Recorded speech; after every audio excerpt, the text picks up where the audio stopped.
Hello and welcome to another episode of the Pixel Related Podcast.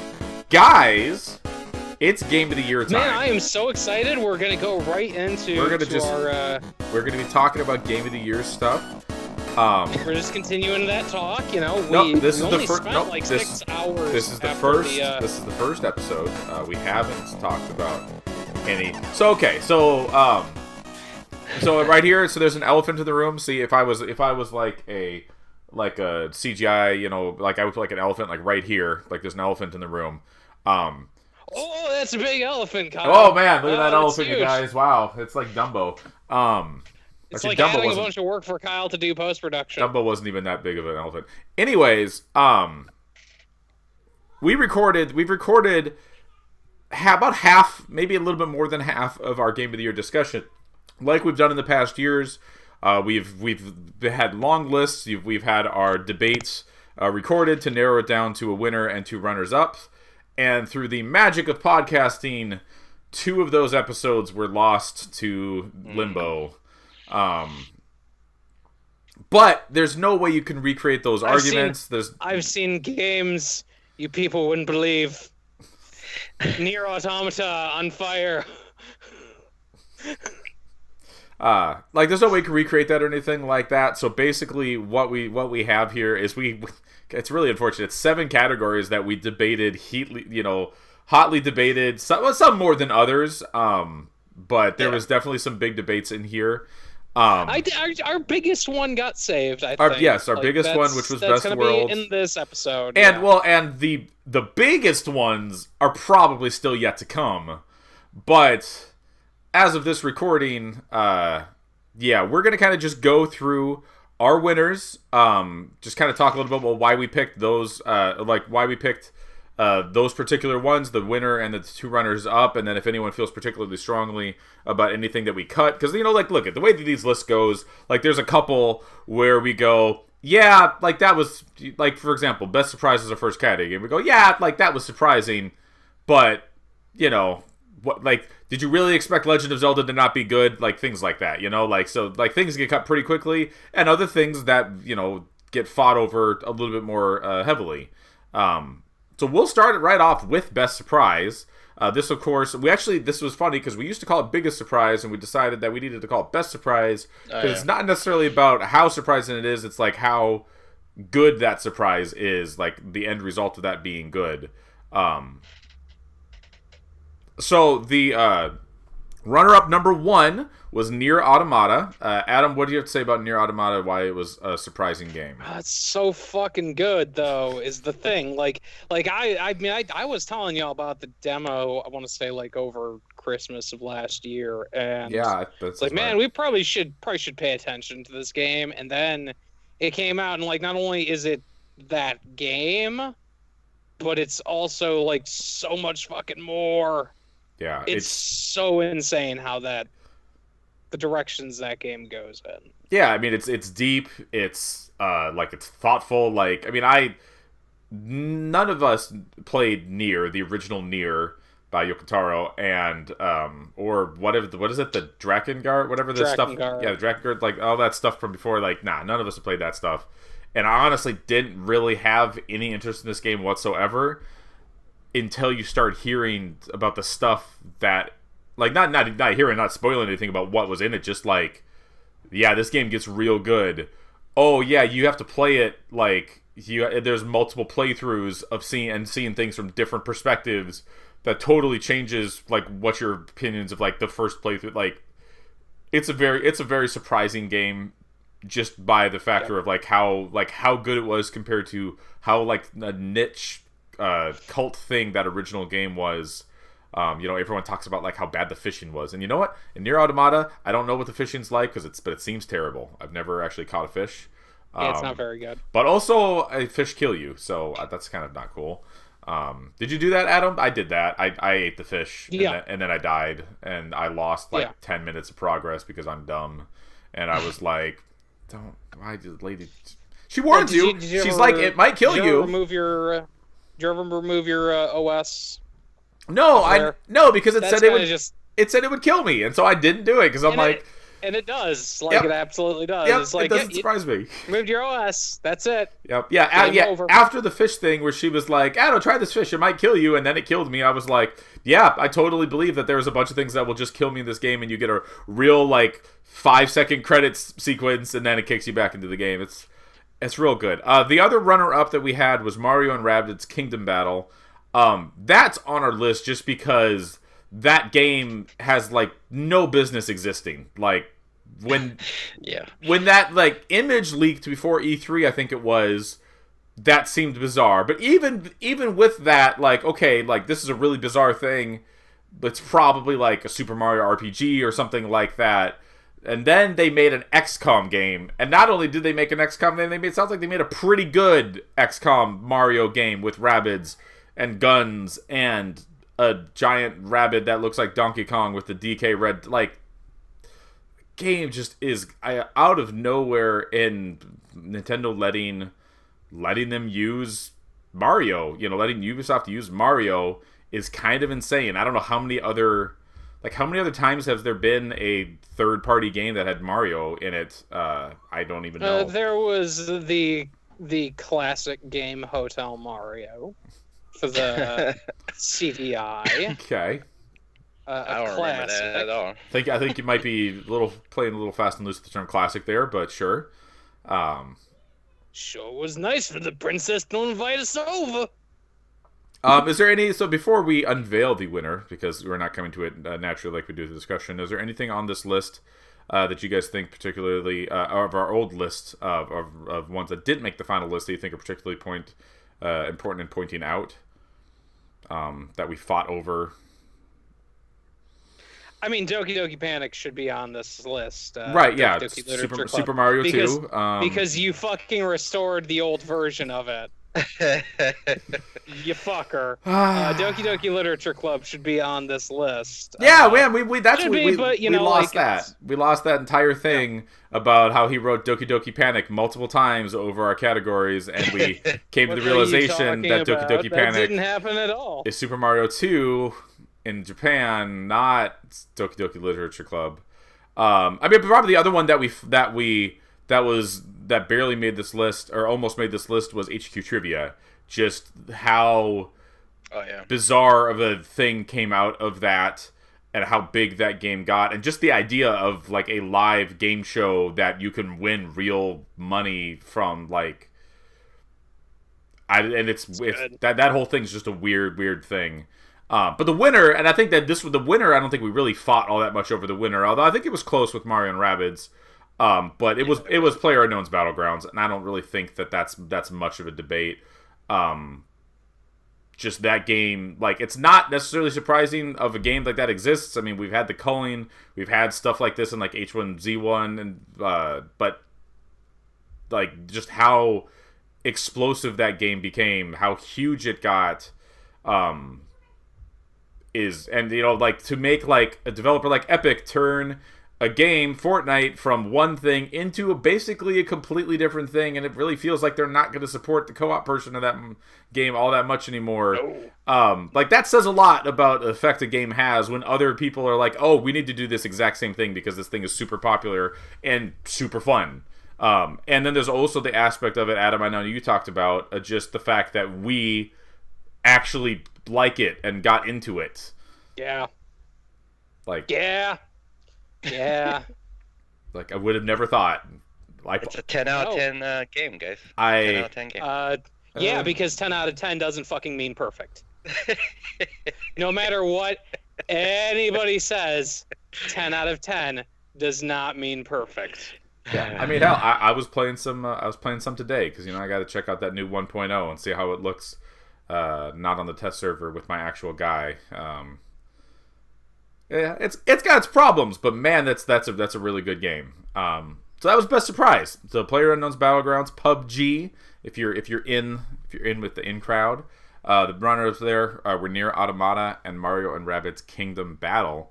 The second category that we talked about was biggest letdown. This was another one that actually wasn't really that much of a debate. No.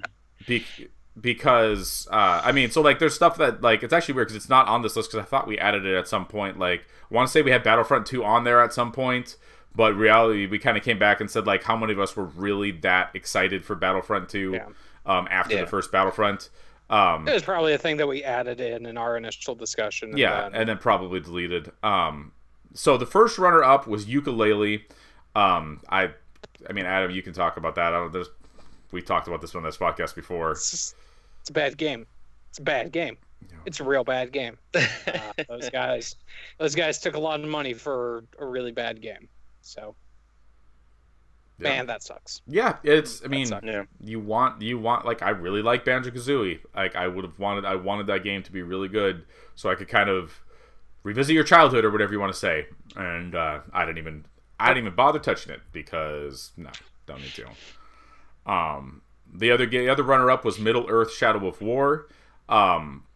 This one is the one that's pretty personal to me because I am a huge fan of Shadow of Mordor, and this game is really good for a lot of it, and then just totally destroys any type of goodwill it earns near the end of the game through the they call it the Shadow Ward mode. It's Act 4. I forget exactly what it's called. It's been a while since I beat it. Where they basically just go through all these repetitive motions that feel like they might be designed to get you to buy their loot boxes. And then, of course, there's all the loot box and all the DLC and all just the ugliness around that. It's just disappointing for a game that was like a legitimate Game of the Year contender. And I mean, not necessarily my Game of the Year that year, but definitely Game of the Year for other places.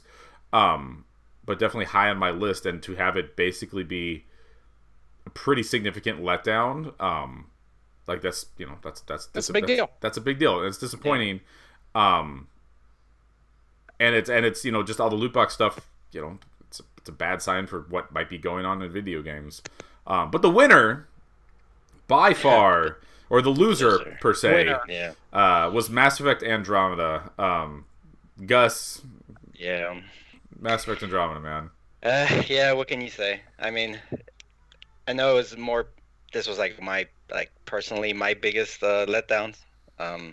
Because anytime you have a Mass Effect game, you expect, well, at least I expect, like, Game of the Year type material. Yeah. And just from the start, I mean, I still say that it was better than what people thought it was, but the story wasn't as engaging as the past trilogy. Their decision to focus on multiplayer instead of single player, they didn't end up releasing any single player DLC, which was always kind of a big deal about the old ones. Yeah. I mean, and then plus the fact that it basically just shuttered that franchise for I don't know how long it'll be till we get another Mass Effect game. Yeah, I mean maybe forever. Like they could have just literally killed that franchise. I mean the fact that they cut off their DLC basically cut their losses. They're just like, we're just not going to do this. We're just moving on and we're just done with it. It's you know what? It's like it's one of those games. I think I said when we talked about it, like every year there's like a couple games that will come out that are like they have a legitimate chance to be like one of the best games of all time. Like Mass Effect is one of those games that, like, if it was good, could legitimately have been one of those. Like a lot of people would consider Mass Effect 2 like one of their best games of all time, and this game is nowhere near that. Like I couldn't even stick with it to like after I probably put like 5 hours into it or 6 hours or something. Like I couldn't even stick with it. And that's like that says a lot about someone who's played like all of the original 3 Mass Effect games multiple times. Yeah. Like if you can't even stick with the game, oof. It's disappointing. So yeah, so that's the loser. For biggest letdown, Mass Effect Andromeda. Hopefully they'll get another chance to do something, but we got EA and BioWare, they're doing other things. We got Anthem to deal with, and hopefully Anthem won't be terrible. Runners up and for biggest letdown would be Yooka-Laylee and Middle-earth: Shadow of War. The third category that we discussed that day was best looking game of the year. Now, always for best looking game of the year, we talk about not just technical graphics, not just artistic design, kind of just everything together. It's how pretty it looks, it's animation, it's character design, like it's a lot of different things that go into it. The first runner-up was Super Mario Odyssey, which I believe I said just based off of the Luncheon Kingdom alone, it deserves to be in this category.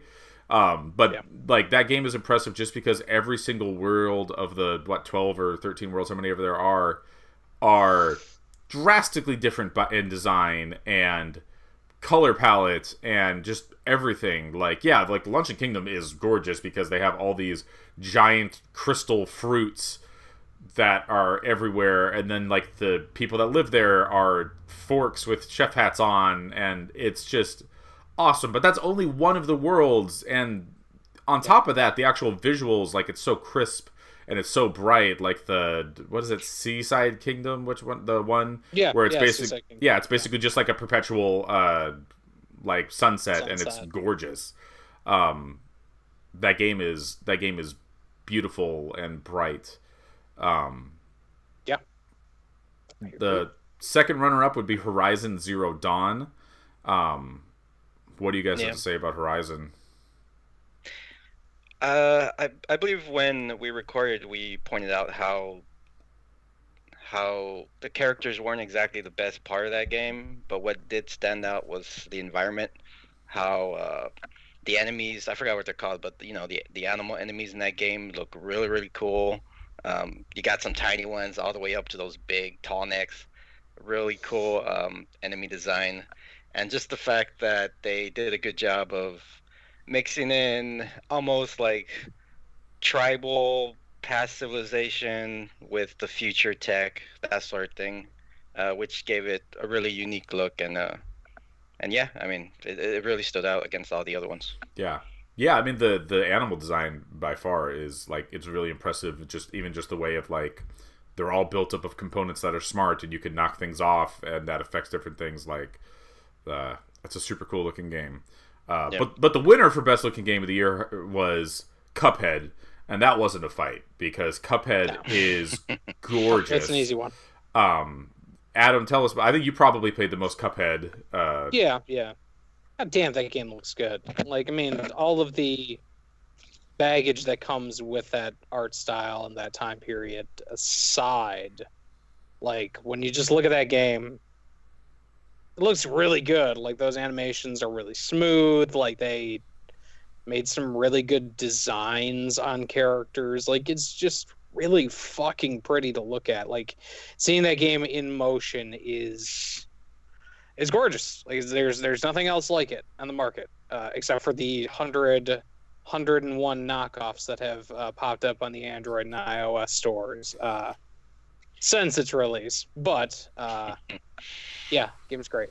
Yeah, I mean, you know, there's a lot of games come out and they have like, oh, they have this hook of they have this particular art style or whatever, and Cuphead really delivers on that all the way through. I mean, it kind of benefits of the way they designed that game by being a boss rush, but basically every one of those bosses is completely different, and then because they're all boss fights, they have they change midway through and they evolve or switch to some other type of form. I mean, like, it's crazy, like, and the environments and it's amazing that they pulled that off. Like, you see that game and you're like, oh, cool, it looks like Steamboat Willie or whatever, you know, but like they pull it off consistently through all the levels. I only played, I'd say, about a third of that game, but I was constantly impressed with just how it looked, how it animates. It's awesome.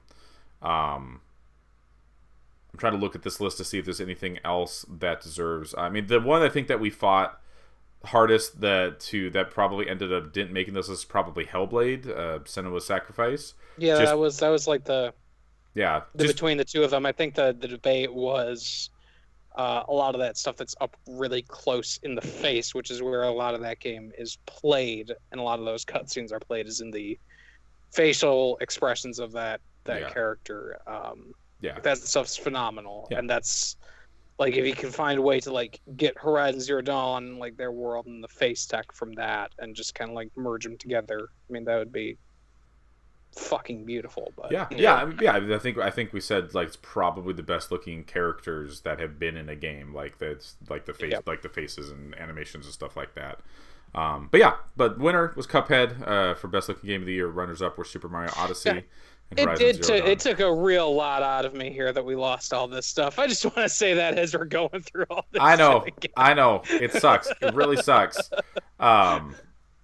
It really does. It was a shitty day when we saw that we lost. I feel like I'm just like, yeah, like it looks good.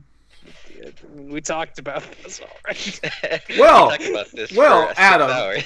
to cheer you up, Adam, let's talk about the best news. I got good news for you, Adam.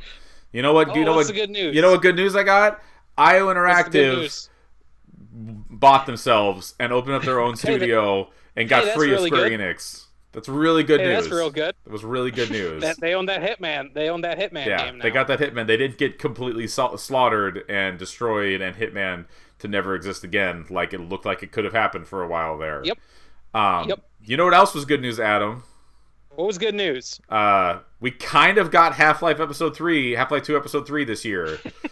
Kinda, sorta. because they leaked a script of what that game was supposed to be, or what that episode, or whatever you want to call it, was supposed to be, and we're never going to see that game. Nope, never But gonna see it. Never happened. We at least kind of got to see what it was kind of like, and it was actually kind of cool. It's actually pretty cool. But the best news by far, was just the existence of the Nintendo Switch. You know, like, look at Nintendo's back. Like, really, maybe it should just be called that, but it's because of the Nintendo Switch. Like, Nintendo's back. Like, Yeah. like they've always been there with like the 3DS or whatever, but in the console space, like, look at the Wii had a couple good games, but for the most part, they weren't selling games. They were just selling kind of this interesting tech. And the Wii U, like the less said about the Wii U, maybe the better. It was actually kind of the opposite. It was like the tech was kind of weird and kind of bad, but the games were really good, but no one bought a Wii U. And so now we kind of got the best of both worlds, where we're getting amazing games and like the tech, the portability and all that stuff is there, and it's awesome.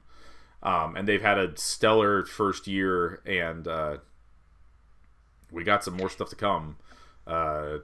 Next year. Hopefully they don't completely bomb year 2 by not having a Mario game. By releasing not all their having a major Zelda stuff the game. first year. I don't know. They got Bayonetta here in February, and then they're going to go from there. Like, they've had a game a month or so that's been real fucking high quality. Yeah. At this point, is Bayonetta 3, or that's the Duo comes out in February? Bayonetta 1 and 2 comes out in February. Yeah, and then but 3 is supposed to be this 2018, right? I don't know if they said. Okay. I think they just had like a teaser of like that it exists. I'll check out. I'll check out Bayonetta 2. I never played Bayonetta 2 because I got that dual pack, and I was like, I should play this, but it was on the Wii U, so I didn't. Yeah, like everyone else. No, actually, no. The thing is, you had the Wii U, and so that's why that's the first part. Like, people didn't do that. Yeah, that was best news. Nintendo. I'm feeling really good right now. Like, I don't know what could possibly bring me down. Like, that pepped me up. That put a pep in my step, Kyle. Oh boy. What happy stuff do we got going on? Oh next? boy. I got some sad news for you. The next category up is Randy Pitchford presents The Biggest Blunder. No. First runner up. So we had a long list. We kind of combined things into 3 main categories. Category 1 was just Bethesda, just being Bethesda. The thing they did as Bethesda as possible. Yeah, doing like their review policy about not sending out early releases of games, except actually sending out early releases of games to YouTubers and stuff like that. Suing people over like the use of the name Prey, because that's not just a generic word that you can throw around. That is only the one thing.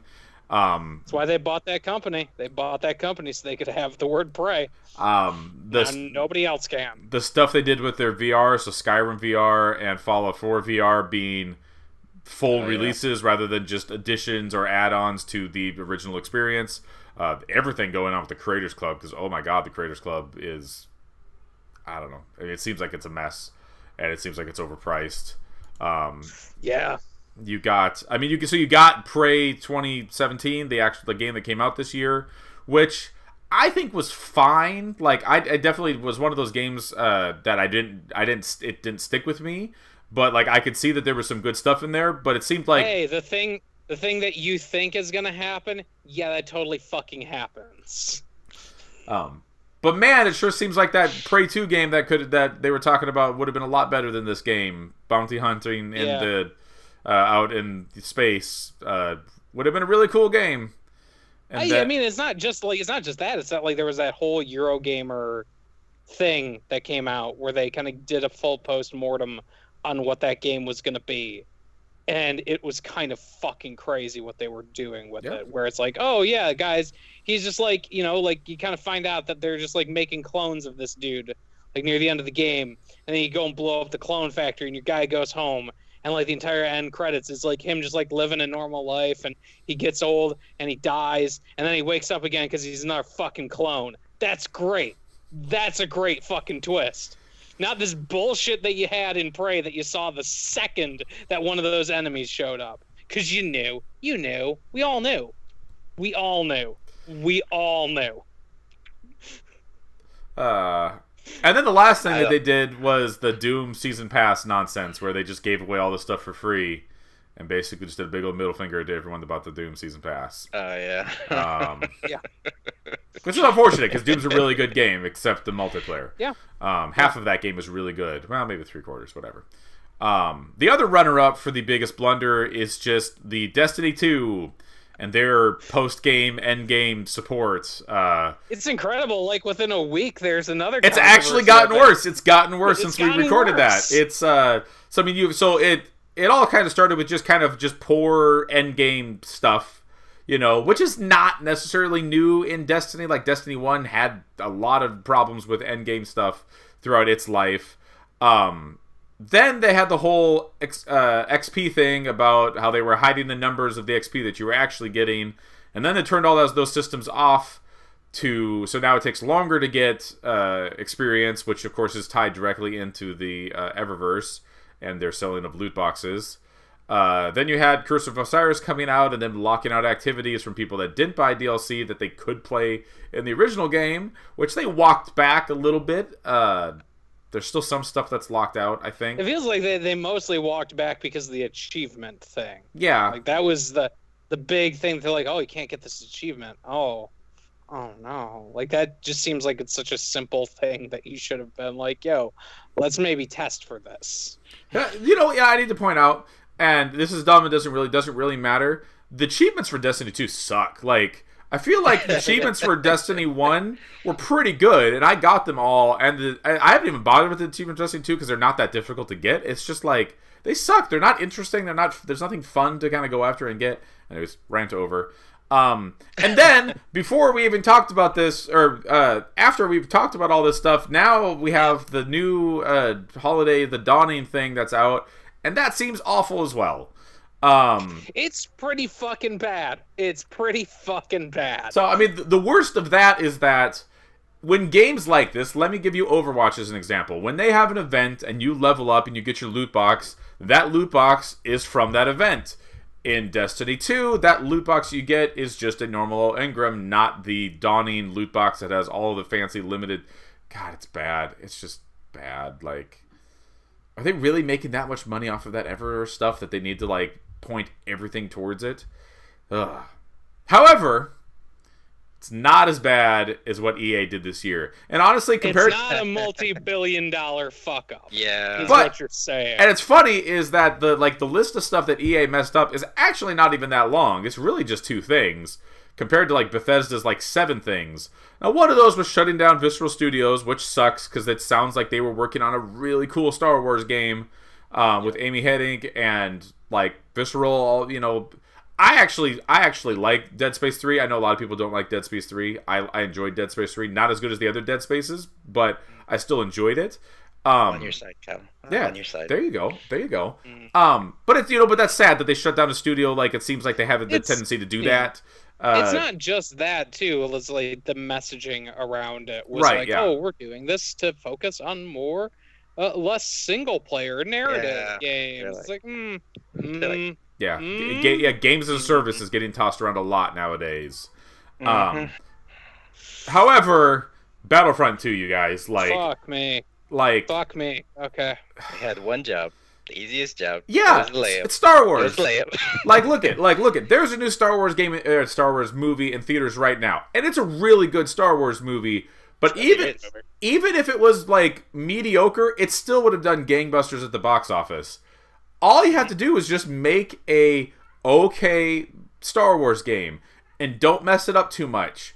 Like, they couldn't even do that. Like, they had to mess everything up so bad, and then they had to go put their foot in their mouth on Reddit and get the most downvoted comment in the history of Reddit, which is not a video game website. It is a everything website, although I'd say it's a little bit, it does lean towards video games and pop culture, things like that. But, and then, like, they had to turn off their microtransactions, and then you have the things about, because, like, supposedly the rumors is that, like, someone up on Disney real high got upset, there was a phone call, and they had to turn all that stuff off, and their stock dropped, and just, like, everything went bad. Like, Star Wars should be a given. Star Wars should be easy. It was so bad that when we were in the theater, there were people behind us, like, yeah, they fucked that game up, like, real bad. Like, just talking about that, like, as we're about to watch. At this point, I would say, like, maybe the second best Star Wars movie, because it's really fucking good. It's really good. I got it at 3, but it's up there. It's really good. It's really good. Apparently, I did to make my list. I didn't realize we had to make our list of top Star Wars movies. I'll get back to you on that. Okay, yeah, let's do that next week. It's a really easy. It's gonna be a really easy set of episodes. Yeah, but how do you fuck that up? Like, how do you fuck it up that badly? Like, you could have just been like, yeah, okay, we got, like, and I get why they didn't, because that was where they got their backlash in the first game. Was like, hey, everything's walled off behind the season pass. You didn't put out a full fucking game unless you bought the season pass version. And by the time that stuff was coming out, like, people were really off of that game. And, like, you didn't need to have loot boxes either. Like, that's the thing. The game sells it fucking self.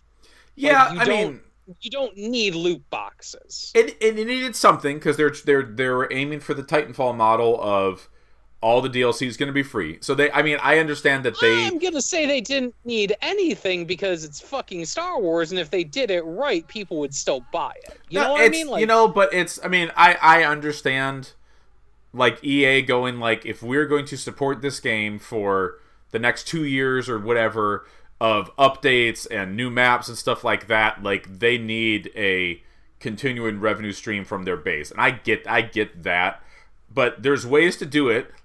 Let me give you Titanfall as an example. And there's ways to not do it. That would be what Battlefront 2 chose to do. That would be Battlefront 2. Because not only are there loot boxes, and I feel, it didn't have to be loot boxes, but I think, like, some type of cosmetics or whatever. There's stuff that could have been.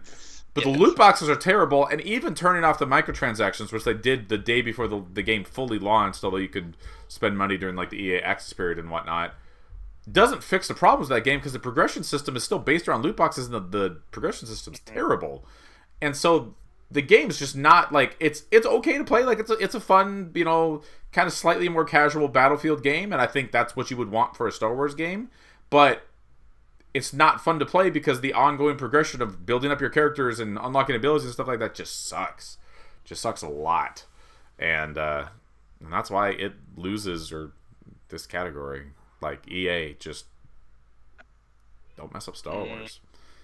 In reality, with that and Visceral, they messed up Star Wars twice. Because from the stuff that's come out, like, that story that they had crafted for whatever that Visceral Studios Star Wars game was awesome. Like, that story was supposedly amazing. Maybe the game that was around it wasn't great, or, it didn't have loot boxes, and so that, they couldn't do it, but... So they're like, cut it. Yeah, no loot cut boxes. it. No loot boxes, cut it. Yeah. So the loser of the biggest blunder was EA, runners-up being Bethesda, and Destiny 2's Endgame. Let's see here. The next... We're almost done with the recap, and then we can go to actually arguing people, and I apologize. The next one was Best New Character, which is actually... we'll get to that, because I've played more things... Namely, I've played all of Wolfenstein now, or I've only played part of Wolfenstein when we had this conversation. And I don't know if I necessarily agree with how this ended up, but it's on paper, it's done, we can't change it now. And I've made peace with that, it's okay. Controversy. I like it. So the first runner-up for Best New Character was Horton for Wolfenstein 2. Fuck yeah, it was.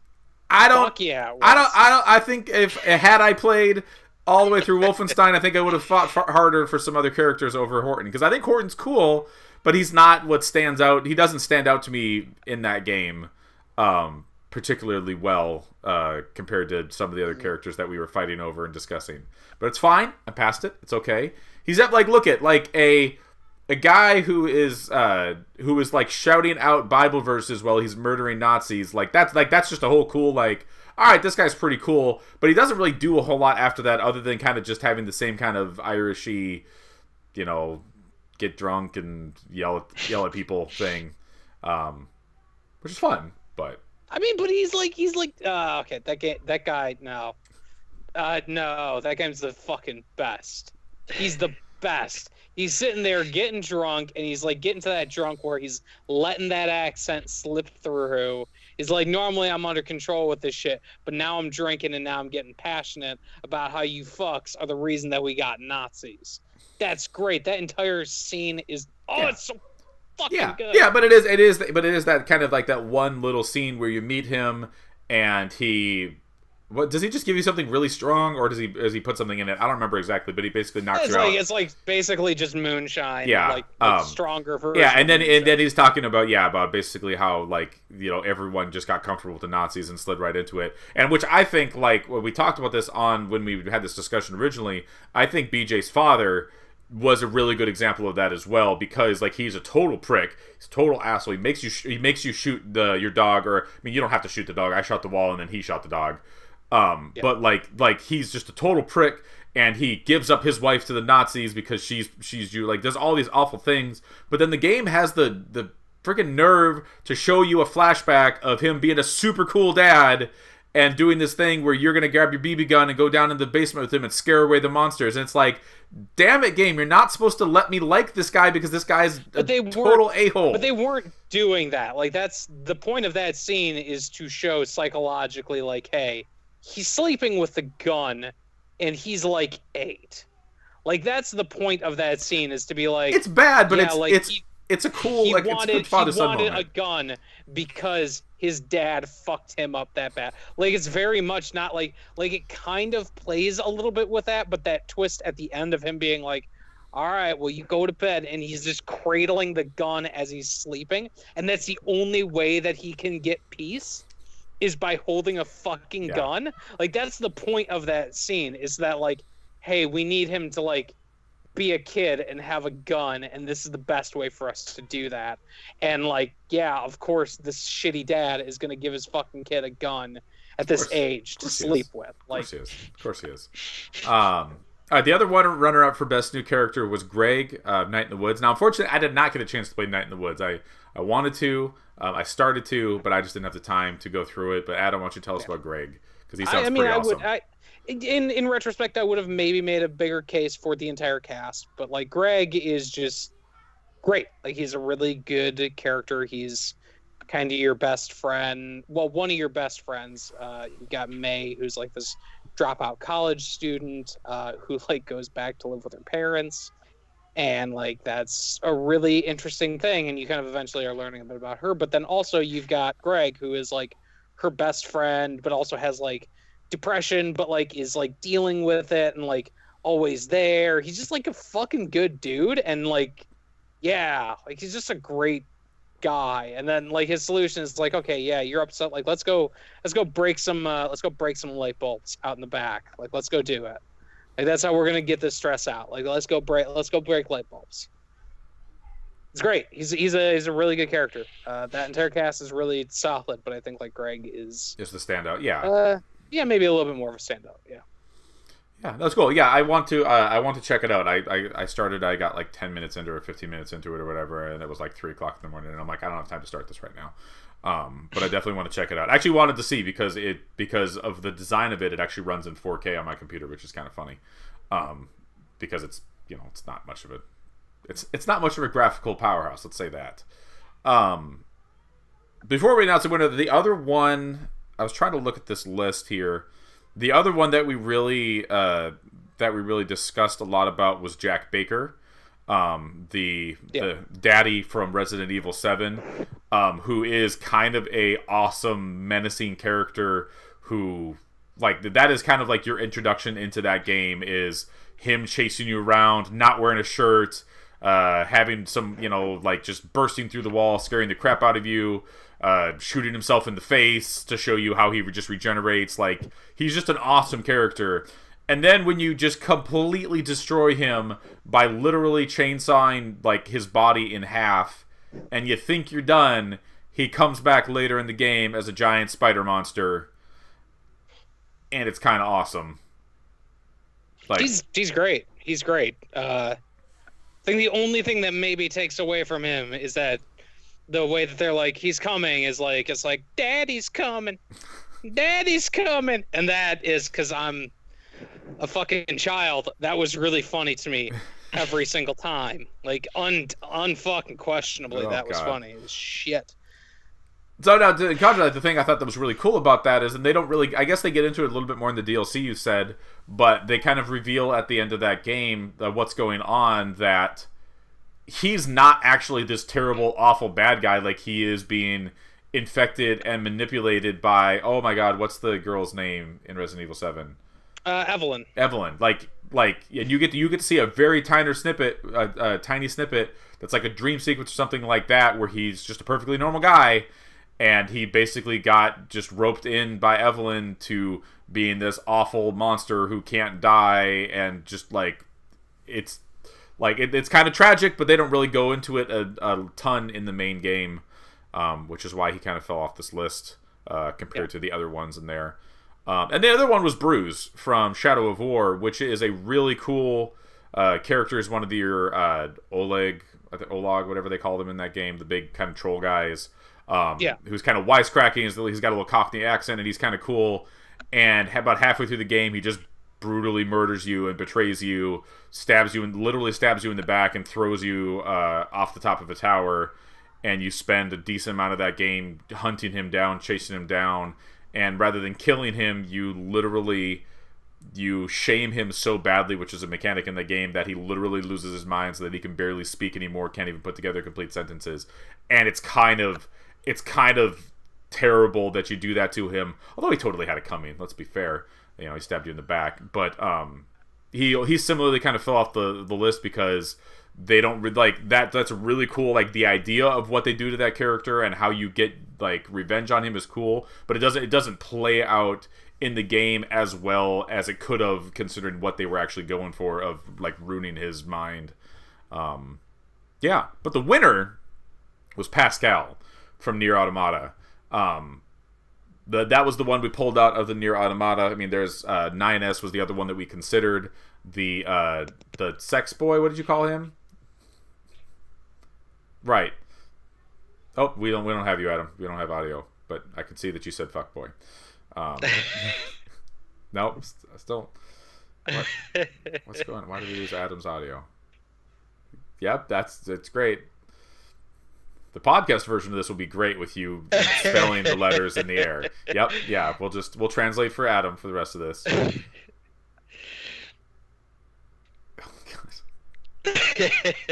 See, this is why you should watch the video, people. I knew that my mute was on the entire time. Okay, good. He's a fuckboy. He's a fuckboy. Yeah, that's what he is. 9S is a fuckboy. But he is very complex, and he gets really angry. Does terrible things, like especially his ending of that game is kind of awful and terrible. Like what happens in that, because like you can very clearly see that 9A was right. But it's, hey, whatever. You can choose to be him, and you can choose to win that way, and everyone dies, and no one has fun. Pascal is really the gem of Nier Automata, the leader of the pacifist machines in that game, who, through the course of that game, ends up basically losing all of the people that are with him because she's forced to fight, or he's forced to fight. I don't know. It's ambiguous, the gender, because it is a machine, and they call him male, but it's a female voice because whatever. But like that, the story there with Pascal is just tragic, and it's just awful. And you have some choices of how you deal with it once kind of the awful, terrible things happens, and like they're all kind of heartbreaking whichever way you do. You did the same one I did, where you chose to erase his memories. Is that right? Yeah. Yeah, Yep, erase those. and that's heartbreaking because then you revisit him again, and he's just kind of his old kind of normal self, and he's kind of happy and chipper, and he's like, yeah, I don't know what all these dead bodies are around here, but would you like to buy some weapons based off of these bodies that I found? Like, yeah, it's messed up. It's super messed up. Did you do like the weapons story on any of that stuff in that game at all? Because like there's a really like fucked up one for the weapon that Pascal sells you. I'm blanking on exactly like what it is, but it is essentially like the last cries of one of those robots. Ew. And that's like the eventual story you unlock with it. It's really fucked up, and but that character is so complex because Pascal's trying to, like, a lot of characters in that game are trying to emulate humanity and trying to be like what they view as the best version of humanity, and it's really fucking tragic that Pascal goes through this arc of like, yeah, he's teaching these robots these complex emotions, but then he also teaches them fear, and that kind of leads to that big moment at the end. And yeah, that Pascal I think is like the right choice for this year, because of that. Like that entire thing is so. Yeah, it's really good. Yeah, Pascal's awesome. So yeah, the winner for best new character, runners up there would be Horton from Wolfenstein 2 and Greg from Night in the Woods. The final category here of our summary part is going to be worst loot box implementation. This is a new category this year. Because there's so many bad loot boxes out there, we had to make its own category rather than just have it be part of like Biggest Blunder or something like that. So the first runner-up was Middle-earth: Shadow of War.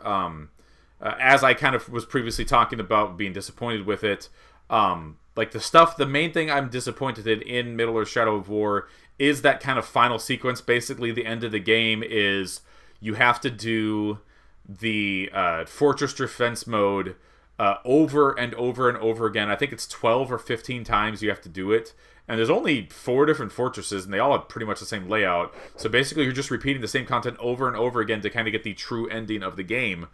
And it seems like they I didn't have to go in. I didn't have to do any loot boxes or anything like that. Like, I was able to beat that without doing loot boxes. Mostly because I wanted to prove myself that I could actually do it and not have to, like, even just, like, opening the loot boxes that, like, the game gives you or that you can buy with, like, the in-game currency or whatever. I did touching that stuff just because I wanted to see if it was possible. And it totally is, but it does feel like that entire mode is designed because of the loot boxes, like, because the game ends pretty well at the end of Act 3, and some crazy Lord of the Rings stuff happens that we'll talk about, but it ends pretty well, and then it keeps going, and what could have been a really cool continuation to the game because of the crazy stuff that happens at the end of Act 3, but it just completely squanders because they just have you doing the same thing over and over again, and it feels like, hey, if you want to get through this easily, just go get some loot boxes, go get some level 60 legendary orcs that they could just defend real easy, and it won't be a big deal, and you could just kind of sit there and watch it happen. Like, no, it's not fun, and it kind of ruins what could have, like, I think even without that final act, I think it would have been a good game, maybe not necessarily a great game, but it really brings that entire game down. So if you have any interest in playing Shadow of War, do, because there is good game in there, just don't keep playing after the end of Act 3. Just stop. That's the end of the game. If you want to see the quote-unquote true ending, just look it up on YouTube. It's like a 30-second cinematic. It's not worth it. It's terrible. And it, kind of potentially ruined that game. The other loot box that we picked as a runner-up for worst loot box would be the ones in PlayerUnknown's Battlegrounds. And Adam, you didn't first think that this belonged on this list until I kind of pointed out why it belonged on this list. Yeah, I don't think, like, if it wasn't for the thing about those loot boxes, I think, unoffensive. Yeah. The problem is that they are tied into the Steam marketplace, and then that is tied in directly with the hacking issue of that game, on the PC at least. So PC version is, if you were in like the top tier players, it's pretty lousy with hackers, or at least it was. I don't know if 1.0 corrected any of those issues. I mean, So if nothing else, probably at least temporarily, because I imagine it's a new version of the game, and you got to at least like update or rework your aimbot a little bit to be able to snipe people with an SMG for 500 yards away or whatever it is. But yeah, I mean, that's really, like, the loot boxes aren't good. Like, they're not good loot boxes just from a gameplay perspective. Like, I was playing some PUBG this morning. I got enough to buy a loot box, and damn it if I didn't get that same yellow and blue striped shirt for like the 5th or 6th time. And that sucks. So that's not a good experience. But it feels like the reason that the loot boxes suck in that game is because it's built into the Steam marketplace. So, like, they have to have a significantly low chance of you getting those really good stuff that look cool because they have an actual monetary value. Get some money. You know, like, and I haven't gotten... I don't know, but I feel like that is tied in with all loot boxes regardless. Like, I feel like that is, if you are going into Overwatch, hey, they're going to set those odds really low so you buy a bunch of them. Like, I don't feel like that is where the issue with those loot boxes is. Like, the loot boxes they're loot boxes. That's how all of them are. They all fucking suck. There is not a good one in the goddamn bunch. But what I will say is that the thing about PUBGs that make them that actually impact their gameplay element is because of the fact that, hey, there's a lot of people right now who have cracked into the code of that game to modify high-end play. Yeah. Like us in Scrubbed here, like that's not impacting us because we're not in the, hey, we've gotten 17 kills in a single game. We're not feeling that pain, but when you get down to it, the top tier play is what gets seen about that game. Yeah. Like, that's the thing that everybody sees is people in the top tier of it, you know? Yeah. I will say, like, it's definitely affected me. Like, like, the loot boxes, like, I've never, in all the 35 hours what I put into that game, I have yet to get a single good thing out of a loot box. Like, everything I've gotten has been trash. Like, yeah. Like, the things that I have that are cool on my character, I purchased from the marketplace for 30 cents or a $1.50 or whatever it is. Like, and the reason I feel like I'm specifically not getting anything good is because I'm not going to get anything good because I could just turn around and sell it for money if like, you got a skirt, and maybe you can sell a skirt for $200 or whatever it is you ended up selling that skirt for. Like, that's cool, but, like, that, because they have that component, like, you're not going to get those drops. And then, then the direct correlation is it affects the game because there is that money element to it. People are going to try to do it. The same reason that people find ways to, scheme gold and sell gold in, like, World of Warcraft and stuff like that. When there's a real money element behind it, people are going to do, shady stuff to try to get that and work that system. And it doesn't necessarily affect our playing of the game because we are, one chicken dinner. It's not exactly having us up at the top of the rankings or leaderboards. Hey, that's one chicken dinner more than a lot of people have. That's true. There are some starving kids out there who would love to have that chicken dinner. That's true. And that's why, like, I mean, that's not why. It still wouldn't, even if we were running into hackers and stuff like that, it still wouldn't be the loser in this category. But it's one of the reasons that stayed on this list. The other one that we fought over a long time, which actually was between Destiny 2 and Shadow of War, I think is the two we fought over, because Destiny 2 has real bad loot boxes, and a lot of it comes down to just the stuff that they've added or messed with that game to try to make people buy loot boxes. The shaders are all built part of that, so everything that's wrong with shaders in that game kind of stemmed from loot boxes. Same thing for the mod system. All the mods that are on guns and armor are all kind of built into that loot system because that's where you get from there. Not to mention some of the, not necessarily game breaking per se, because they don't affect other people's experiences, but the things like the exotic ghost that I got that is better than any other ghost I have ever got for legitimate reasons in that game, is awesome. Like, and like does things like, hey, you get what do I get? I get like I can see like an XP bonus. I don't think I get the XP bonus. I forget what it is. I get a second thing. The main thing is you get like I can see crates on any destination I'm on. I can see the loot boxes, and so I can go and I can find, not loot boxes, the treasure chests. And so I can get those treasure chests. And usually it's like, oh, like you got one that works from EDZ and it works from 30 meters away. I got one that's 50 meters away, works everywhere. And then I think it's just like I just get like extra like faction tokens from completing stuff. Like it's stuff that doesn't affect other people's game, but it's a shitty thing that's stuck behind like a loot box system. But ultimately I think we decided that there's enough good Destiny content in it that it's not tied into the loot box system, that it is, of the four, it was the least offensive, so it ended up being the outside looking in. The loser, obviously, in this category is Star Wars Battlefront 2, because, oh my god, as we talked about just a little bit ago, the loot box system in that game completely destroys any type of progression, any type of fun, and is directly, like we talked about PlayerUnknown's Battlegrounds being this kind of like, yeah, like you run into hackers and that kind of affects your gameplay if you're at a high level. Like, every aspect of the loot boxes directly affects Battlefront 2's gameplay, because you have to get into the ecosystem of the loot boxes to upgrade your characters. You have to get into the ecosystem to be able to unlock new abilities. So it's like you'll die to someone who is higher than you, who has played more than you, and they have 3 abilities unlocked, and you still just have 1 ability because you haven't been blessed by the RNG gods of getting a bunch of cards for that particular class that you like to play, unless you happen to get a bunch of materials to build a class. RNGesus, okay. it's the reason for the season is RNGesus, all right? Yeah. The loot boxes in Battlefront 2 suck, and they need to do pretty significant changes to that game to make that game worthwhile of playing. And we'll see if it ever happens. I don't know. They haven't really done anything yet that's fixed it. Maybe someday they will. So the worst loot box implementation. The loser of that was Star Wars Battlefront 2. Runners-up, Middle-earth Shadow of War, and PlayerUnknown's Battlegrounds. And that's it for a fun recap little thing that we did here. Maybe a little longer than we intended to. I'm not sure. About 45 minutes or so. We're gonna move on to other things, but that's gonna be the end of this version of it, and we will see you back when we are arguing in real time about other categories, other things. Well, I mean, technically, none of it's real time. No, it's real. Technically. No, you listening to this right now. Like, we're recording this the same time you were listening to this. Like January 4th.